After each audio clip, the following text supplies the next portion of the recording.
আসসালামু আলাইকুম। সবাইকে স্বাগত জানাচ্ছি আমার দেশ টপ নিউজে। সঙ্গে আছি তামান্না মিনহাজ। শুরুতেই শিরোনাম।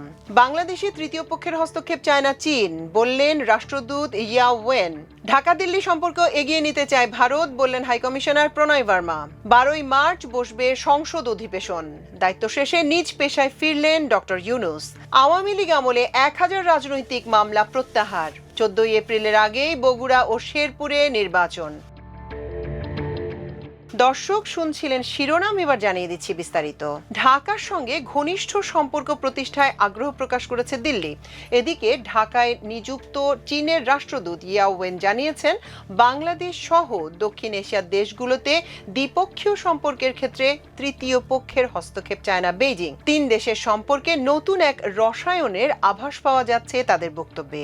রোববার পররাষ্ট্রমন্ত্রী ডক্টর খলিলুর রহমান ও পররাষ্ট্র প্রতিমন্ত্রী শামা ওবায়দের সঙ্গে সৌজন্য বৈঠক করেন রাষ্ট্রদূত ইয়া ওয়েন।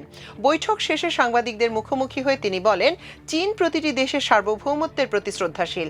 বাংলাদেশ সহ দক্ষিণ এশিয়ার দেশগুলোতে দ্বিপক্ষীয় সম্পর্কের ক্ষেত্রে তৃতীয় পক্ষের কোনো হস্তক্ষেপ চায় না চীন। নতুন পররাষ্ট্রমন্ত্রীর সঙ্গে তিস্তা প্রকল্প নিয়ে আলোচনা হয়েছে কিনা জানতে চাইলে রাষ্ট্রদূত বলেন, এ বিষয়ে আলোচনা হয়েছে। আমরা এ বিষয়ে বাংলাদেশ সরকারের সিদ্ধান্তের অপেক্ষা করছি। প্রধানমন্ত্রী তারেক রহমান চীন সফরে যাবেন কিনা এমন প্রশ্নের উত্তরে চীনা রাষ্ট্রদূত বলেন, আগে যেরকম চীনে হাই লেভেলে ভিজিট হয়েছে, আমরা আশা করি এবারও চীনে হাই লেভেলে ভিজিট হবে। এদিকে পারস্পরিক শ্রদ্ধা, স্বার্থ ও দুই দেশের জনগণের আকাঙ্ক্ষাকে গুরুত্ব দিয়ে বাংলাদেশের নতুন সরকারের সঙ্গে সম্পর্ক আরও এগিয়ে নিতে আগ্রহী ভারত। রোববার পররাষ্ট্র মন্ত্রণালয় পররাষ্ট্রমন্ত্রী ডক্টর খলিলুর রহমান এবং প্রতিমন্ত্রী শামা ওবায়দের সঙ্গে সৌজন্য সাক্ষাৎ শেষে সাংবাদিকদের একথা বলেন ভারতের হাইকমিশনার প্রণয় বার্মা। সাংবাদিকদের সঙ্গে আলাপকালে তিনি বলেন, আমরা সবসময় একটি দূরদর্শী পন্থায় জনকেন্দ্রিক সহযোগিতা জোরদার করার জন্য একসাথে কাজ করার প্রত্যাশার কথা জানিয়ে এসেছি। আমার মতে জনগণের মধ্যে বিনিময়ে আমাদের দ্বিপক্ষীয় সম্পর্কের একটি অত্যন্ত গুরুত্বপূর্ণ অংশ। আমরা সত্যিই আশা করি ইতিবাচক, গঠনমূলক ও ভবিষ্যৎমুখী উপায়ে আমরা একসঙ্গে কাজ করার বিষয়গুলোকে এগিয়ে নিতে পারব। তিনি আরো বলেন, পারস্পরিক সুবিধা ও পারস্পরিক স্বার্থের ভিত্তিতে আমরা একসঙ্গে কাজ করতে চাই। বাংলাদেশের সঙ্গে আমাদের ঐতিহাসিক সম্পর্ক আরো গভীর করতে এবং বহুমুখী দ্বিপক্ষীয় সম্পর্ক জোরদার করতে আমরা আগ্রহী। আমরা বাংলাদেশকে একটি গণতান্ত্রিক, প্রগতিশীল ও অন্তর্ভুক্তিমূলক সমাজ হিসেবে সমর্থন করার প্রতিশ্রুতি জানিয়েছি। আজকের বৈঠকেও আমি মূলত একই অনুভূতি প্রকাশ করেছি এবং আমাদের অবস্থান পুনর্ব্যক্ত করেছি। আমরা বাংলাদেশের নতুন সরকারের সঙ্গে সম্পৃক্ততা বাড়ানোর অপেক্ষায় রয়েছি। ভিসা ইস্যুতে সাংবাদিকদের এক প্রশ্নের জবাবে প্রণয় বার্মা সরাসরি কোনো সময়সীমা না দিলেও দ্রুত এর সমাধানের ইঙ্গিত দেন। তিনি বলেন, দুই দেশের মধ্যে যোগাযোগ বাড়ানোর লক্ষ্যে ভিসা প্রক্রিয়া দ্রুত সমাধানের ব্যাপারে তারা আশাবাদী। সংসদ অধিবেশন আগামী 12ই মার্চ বসবে বলে জানিয়েছেন স্বরাষ্ট্রমন্ত্রী সালাউদ্দিন আহমেদ। তিনি বলেন, প্রধানমন্ত্রী তারেক রহমানের পরামর্শে অধিবেশন আহ্বান করবেন রাষ্ট্রপতি। আজ সচিবালয়ে প্রধানমন্ত্রীর সাথে বৈঠক শেষে সাংবাদিকদের একথা বলেন তিনি। স্বরাষ্ট্রমন্ত্রী বলেন, ওই দিন স্পিকার, ডেপুটি স্পিকার নির্বাচন করা হবে। নতুন রাষ্ট্রপতি নির্বাচনের বিষয়ে এখনো কোনো আলোচনা হয়নি। অন্তর্বর্তী সরকারের প্রধান উপদেষ্টা হিসেবে দায়িত্ব পালন শেষে প্রায় 18 মাস পর নিজের আগের কর্মস্থলে ফিরলেন নোবেল শান্তি বিজয়ী অধ্যাপক ডক্টর মোহাম্মদ ইউনূস। রোববার সকালে মিরপুরের টেলিকম ভবনে অবস্থিত ইউনূস সেন্টারে পৌঁছালে ডক্টর ইউনূসকে তার দীর্ঘদিনের সহকর্মীরা উষ্ণ অভ্যর্থনা জানান। ডক্টর মোহাম্মদ ইউনূসের ভেরিফাইড ফেসবুক পেজে এক পোস্টের মাধ্যমে তথ্য জানানো হয়। রোববার সকালে মিরপুরে পৌঁছালে দীর্ঘদিনের সহকর্মী ও কর্মকর্তারা তাকে ফুল দিয়ে উষ্ণ অভ্যর্থনা জানান। পোস্টে আরো জানানো হয়, ইউনূস সেন্টারে পৌঁছে তিনি গ্রামীণ সংগঠনগুলোর ব্যবস্থাপনা পরিচালক ও উপদেষ্টাদের সঙ্গে বৈঠক করেন।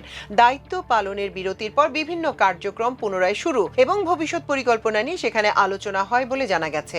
18 মাস আগে তিনি ইউনূস সেন্টার থেকে বিদায় নিয়ে দেশের রাজনীতির বিশেষ এক সময় অন্তর্বর্তী সরকারের নেতৃত্বের হাল ধরেছিলেন। পরে তিনি গ্রামীণ সংগঠন ও ইউনূস সেন্টারের ব্যবস্থাপনা পরিচালক এবং উপদেষ্টাদের সাথে বৈঠকে যোগ দেন।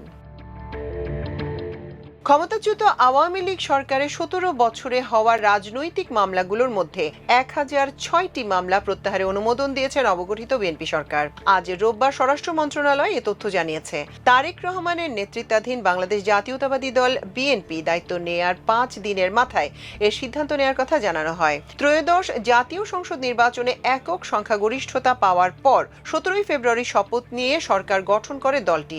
স্বরাষ্ট্র মন্ত্রণালয়ের এক বার্তায় স্বরাষ্ট্রমন্ত্রীকে উদ্ধৃত করে বলা হয়, বিগত ফ্যাসিস্ট সরকারের আমলে 17 বছর ধরে বিরোধী দলের নেতাকর্মীদের বিরুদ্ধে করা রাজনৈতিক হয়রানিমূলক 1006টি মামলা প্রত্যাহারের অনুমোদন দেওয়া হয়েছে।